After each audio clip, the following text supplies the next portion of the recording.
कोई कहे तुमसे तुम्हारे यहाँ काल सर्प दोष लगा है, कोई कहे तुमसे तुम्हारे यहाँ वास्तु दोष लगा है, कोई कहे तुमसे तुम्हारे कुल देवी देवता का दोष लगा है। एक काम करा करो, एक चावल का दाना घर से लेकर गए, 16 दिन श्राद्ध में जब से कथा सुनी है उसी दिन, उसी पल, उसी घड़ी या दूसरे दिन से प्रारंभ कर दो। कोई कहे पितृदोष है, कोई कहे कालसर्प दोष है, कोई कहे वास्तु दोष है। एक चावल का दाना श्राद्ध पक्ष में साथ लेकर जाओ, घर से 1 लोटा जल भर कर लेकर जाओ। पहले चावल का दाना शिव जी को समर्पित कर दो, उसके बाद 1 लोटा जल धीरे धीरे बाबा का मंत्र उच्चारण करते हुए पंचाक्षर, षडाक्षर या श्री शिवाय नमस्तुभ्यं बोलते हुए और अपना गोत्र बोलकर, नाम बोलकर जल समर्पित करना प्रारंभ करो। धीरे धीरे आपको खुद लगेगा कि मेरे घर का सारा दोष समाप्त हो गया है। सारा दोष समाप्त। पितृपक्ष में जितना शिव की आराधना कर सकते हो, नवरात्र में जितनी शंकर की आराधना कर सकते हो उतनी करो। शंकर की आराधना करने से नवरात्र में शक्ति का बल बढ़ता है।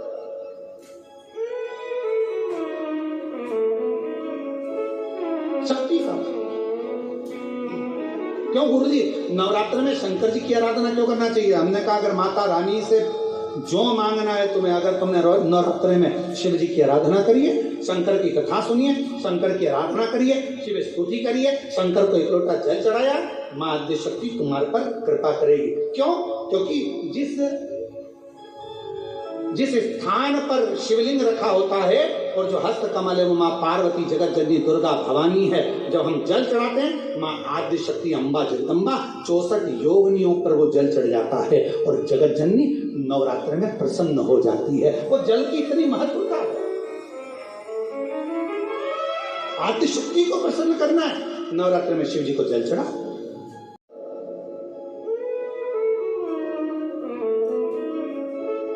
शक्ति का क्यों गुरुजी नवरात्र में शंकर जी की आराधना क्यों करना चाहिए? हमने कहा अगर माता रानी से जो मांगना है तुम्हें, अगर तुमने नवरात्र में शिव जी की आराधना करिए, शंकर की कथा सुनिए, शंकर की आराधना करिए, शिव स्तुति करिए, शंकर को 1 लोटा जल चढ़ाया, मां आद्य शक्ति तुम्हारे पर कृपा करेगी। क्यों? क्योंकि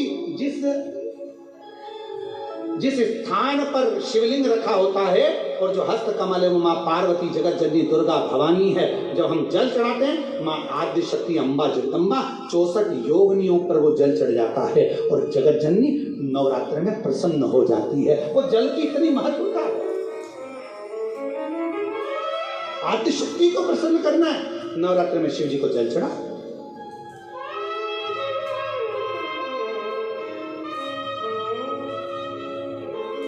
कोई बेटा बेटी है, कोई एग्जाम दे रहे हैं, कंपटीशन एग्जाम में बैठ रहे हैं, सर्विस के लिए जा रहे हैं, नौकरी के लिए जा रहे हैं, नौकरी नहीं लग रही है, हम कहेंगे लाल पुष्प की पत्तियों को प्रत्येक किसी भी नवरात्रि के अंतर्गत 9 दिन का तुम नियम बना लो। जैसे कई माताओं का नियम रहता है, मेरा व्रत है, मैं दूध पर 1 गिलास दूध पर व्रत करूंगी, मैं नंगे पैर चलूंगी, मैं ये व्रत करूंगी, मैं व्रत करूंगी। मैं बेटा बेटियों से कहूंगा, नवयुवक बच्चों से कहूंगा, अगर आप कंपटीशन एग्जाम में बैठ रहे हो, अपनी पूरी मेहनत करो, पूरा परिश्रम करो, रात दिन एक करो और लगे रहो और 9 दिन तक नवरात्रि में 9 लाल फूल की 9 पंखड़ियां या 9 कोई भी चावल लाल कलर में कर कुंकू में कर अगर माँ जगत जननी के मंदिर में नहीं जा सकते, माँ भीड़ रहे तो शिवलिंग की जो जलाधारी है, जहां पानी गोल घूमता है, इस जलाधारी पर कहीं पर भी नवरात्रे में 9 दिन तक या तो लाल फूल की पंखड़ी 9 या 9 चावल के दाने लाल कलर कर कुंकू में, लाल चंदन में उस स्थान पर चढ़ाना प्रारंभ करो। 9 दिन के बाद तुम्हें 15 दिन और निकलेंगे, उसके बाद तुम्हें खुद लगेगा कि तुम्हारी जॉब, तुम्हारी नौकरी तुम्हारा बाबा ने लगाया है। शक्ति का बल, परिश्रम जरूर करना, मेहनत जरूर करना, रात दिन पढ़ाई एक साथ करना और अपने परिश्रम को नहीं छोड़ना। मेहनत जरूर करो और साथ में ये प्रयोग भी करो नवरात्रि का। देखो शिव और शक्ति का बल तुम्हें प्रसन्नता देता है कि नहीं देता। शिव शक्ति का बल हमें प्रसन्नता देता है कि नहीं?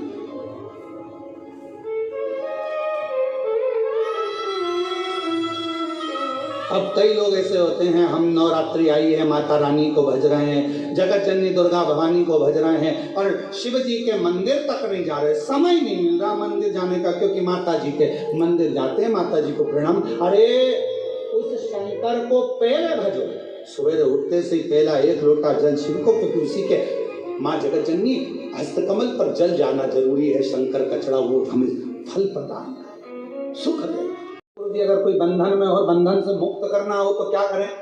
शंकर भगवान के 11 शिव मंदिरों में जाइए, 11 रुद्र का नाम लेकर, एक एक रुद्र का आप गूगल पे सर्च करेंगे, मोबाइल पर सर्च करेंगे या शिव पुराण में पढ़ेंगे, स्कंद पुराण में पढ़ेंगे तो 11 रुद्रों का अलग अलग नाम है।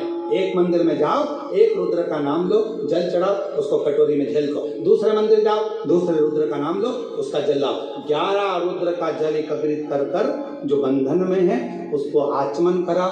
अगर पानी नहीं दे सकते तो भोजन में मिलाकर, कोई भी चीज में मिलाकर उसको दो, रुमाल गीला कर दो, कैसे भी देकर उसके अगर वो जल का प्रोक्षण के अंदर उसके शरीर पर पड़ेगा तो बंधन से भी मुक्त हो जाता है। 11 रुद्र कृपा करना शिव तत्व की प्राप्ति बल क्यों ना मिले। कथा कर रही है, आगे वर्णन आया, इतनी दया करी, दया। कोई कहे तुमसे कि तुम्हारे यहाँ पितृ दोष लगा है, कोई कहे तुमसे तुम्हारे यहाँ काल सर्प दोष लगा है, कोई कहे तुमसे तुम्हारे यहाँ वास्तु दोष लगा है, कोई कहे तुमसे तुम्हारे कुल देवी देवता का दोष लगा है। एक काम करा करो, एक चावल का दाना घर से लेकर गए, 16 दिन श्राद्ध में जब से कथा सुनी है उसी दिन, उसी पल, उसी घड़ी या दूसरे दिन से प्रारंभ कर दो। कोई कहे पितृदोष है, कोई कहे कालसर्प दोष है, कोई कहे वास्तु दोष है। एक चावल का दाना श्राद्ध पक्ष में साथ लेकर जाओ, घर से एक लोटा जल भर कर लेकर जाओ। पहले चावल का दाना शिव जी को समर्पित कर दो, उसके बाद एक लोटा जल धीरे धीरे बाबा का मंत्र उच्चारण करते हुए पंचाक्षर, षडाक्षर या श्री शिवाय नमस्तुभ्यं बोलते हुए और अपना गोत्र बोलकर, नाम बोलकर जल समर्पित करना प्रारंभ करो। धीरे धीरे आपको खुद लगेगा कि मेरे घर का सारा दोष समाप्त हो गया है, सारा दोष।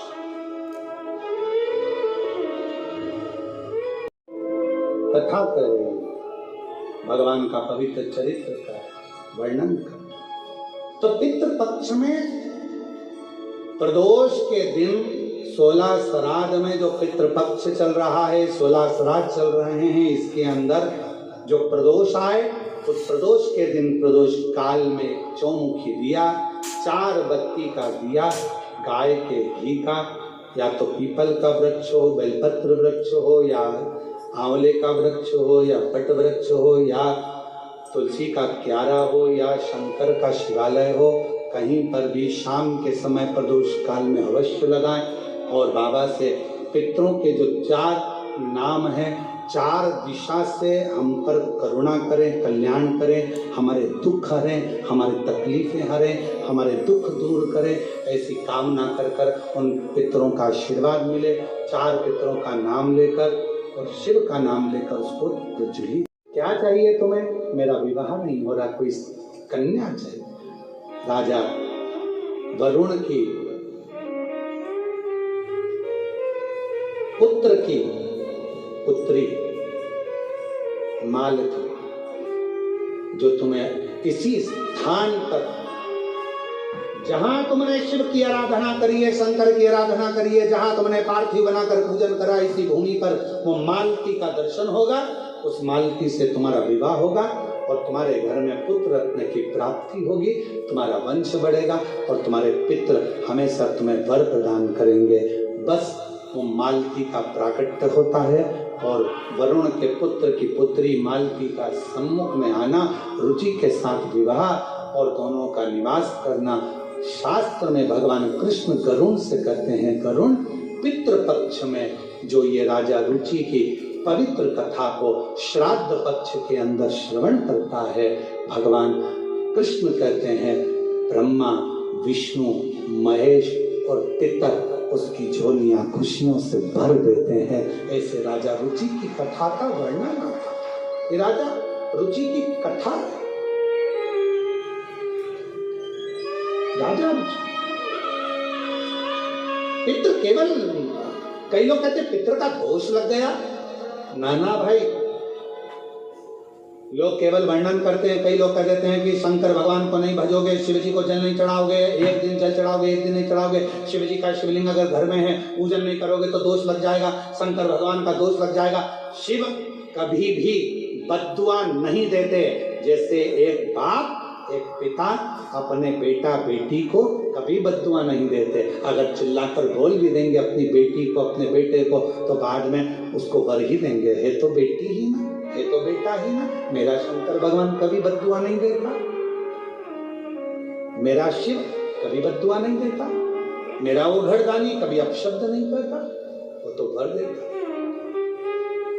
और महादेव नमन चरणों में, महादेव नमन, सब बोलिए सब, महादेव नमन चरणों में स्वीकार कीजिए, सबका किया है मेरा उद्धार कीजिए, उद्धार कीजिए।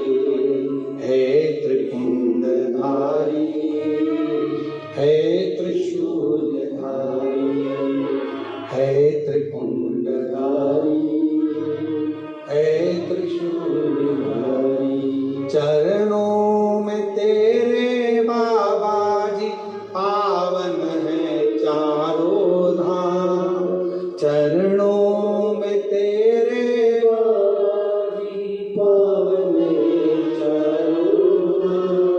तेरी देव करते वंदना, पूजे हैं सीताराम, तेरी देव